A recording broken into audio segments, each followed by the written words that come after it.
Right. Okay. So as I said, we're recording. Now, in the exam, we know for a fact that you will wind up writing either a narrative, which literally just means part of a story. So that's what we're used to with a plot and characters and everything like that, or a description. Okay. And it's the description element I want to look at today because it is the trickier one to get right, but it can, if it's done well, it can be absolutely fantastic. It can be really, really good. Okay, but it's getting it done well that is the important part. Now, the qualifications guidance says that students must be offered a choice between either writing a descriptive text or a narrative text, or two different narrative texts or two different descriptive texts. Now, usually you will have a choice between either two narratives or a descriptive and a narrative, but it is possible they may ask for two, they may pose you two different questions regarding writing a descriptive text. And that's really what I want to focus on today. Okay, so the descriptive bit is the one that can be tricky, but it can be really good if you get it right. And that's what I want to look at today. Now, the tricky element isn't the spelling, punctuation, and grammar. Spelling, punctuation, and grammar, i.e. technical accuracy, doesn't matter if you're writing descriptively or writing a narrative, whether you're writing a story of something or writing a description of a place, stuff like, writing correct sentences. So making sure your punctuation's spot on with your sentences is important. A wide range of punctuation, you're going to have to use that. Absolutely. Appropriate sentence forms, yep, still.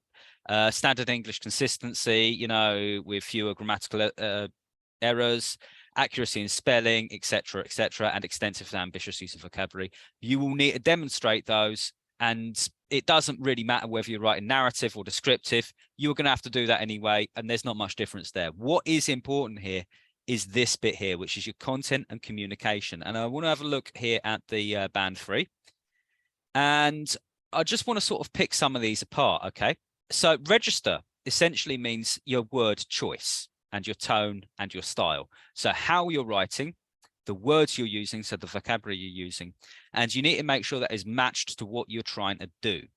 Okay, so that's not such a big deal, because if I'm writing a description of a piece, I'm probably going to want an atmosphere to go with it. I'm probably going to select my words in a particular way, just as I would with a narrative text. Consistently match the purpose, again, not too tricky, really. And sort of increasingly sophisticated vocabulary and phrasing. So again, I'll be doing things that I'll be showing and not telling.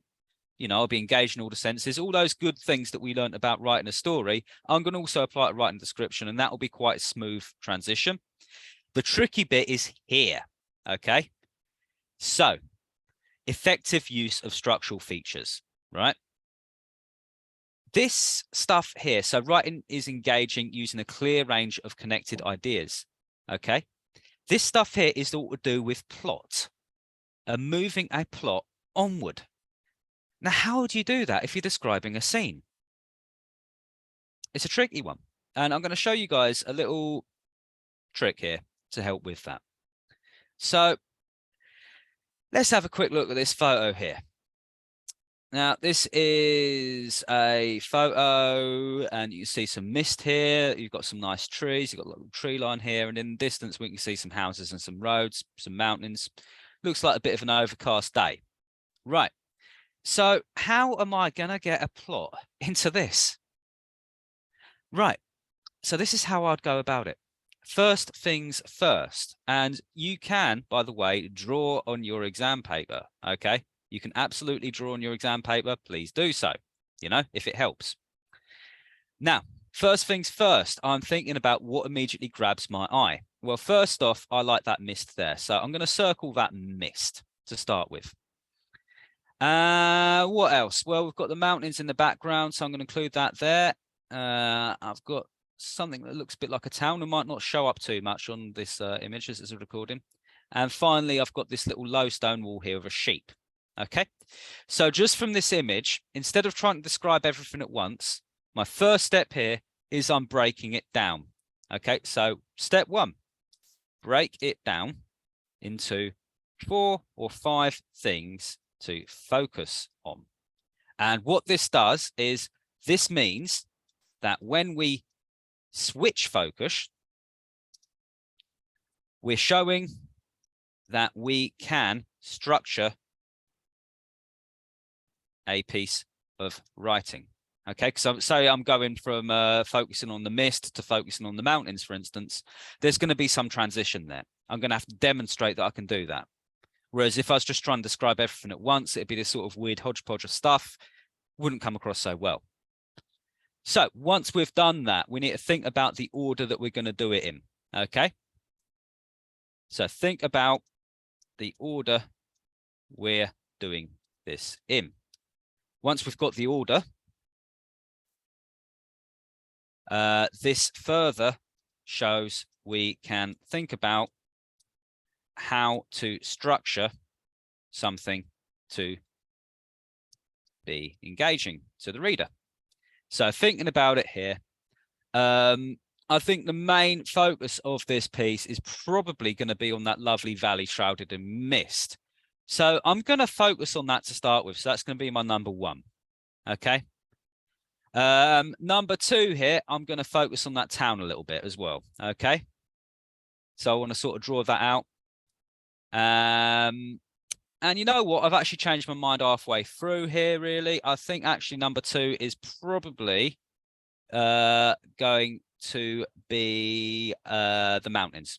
So I'm going to do the mist, then I'm going to do the mountains, move to the town, and then finally I'm going to pan out and have a look at this sheep here and this stone wall. Okay. So that's the order I'm going to describe these things in. Okay. So my final tip here, really, is to consider adding other perspectives. And I'm going to show you what I mean by that. So while this is a descriptive piece of writing, I'm almost going to treat it like this is a long descriptive bit from a novel. So I'm going to include some stuff here that hints at a plot, that hints at some sort of development of ideas, some sort of plot, just to tick those boxes when it comes to, you know, developing a text that reads like a text that you potentially would read in a piece of fiction. So let's have a bit of a think. Right. So one, mist and fog. I could potentially develop some stuff there. So I might want to think about speaking directly to the reader here. So I might include something like,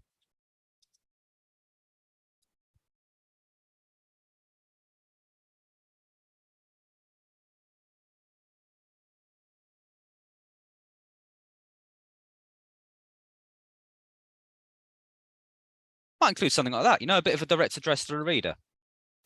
Okay, wouldn't hurt, you know. And again, I'm showing that I can use those structural features, that I've engaged my reader by using those structural features to do so. Number two, what we've got, the mountains. Here, I might talk about the history of the place, you know. So here, I might play around with time a bit.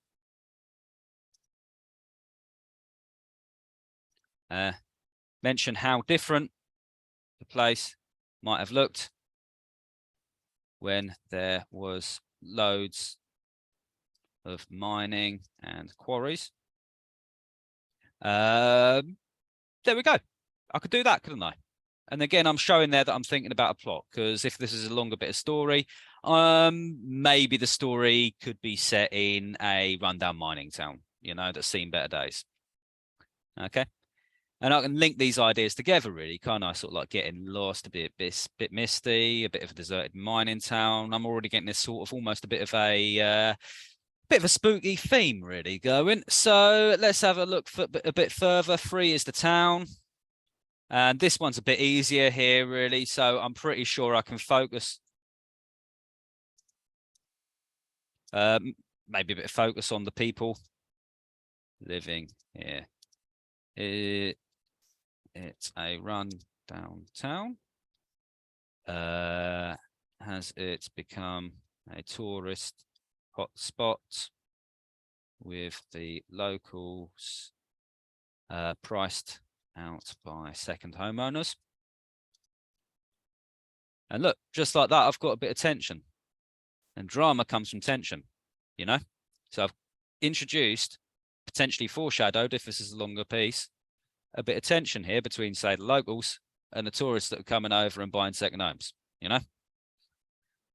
And finally, the wool and the sheep. I'm going to go with, because basically I want this to read like a completed bit of text. This is basically going to be my bracket. This is where the description clearly ends. And the fact that this is a wall, which we associate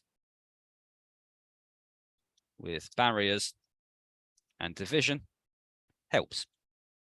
Okay, so broadly speaking, that is how you start to go about planning a piece of descriptive writing, to make sure that you're hitting those bullet points on the mark scheme.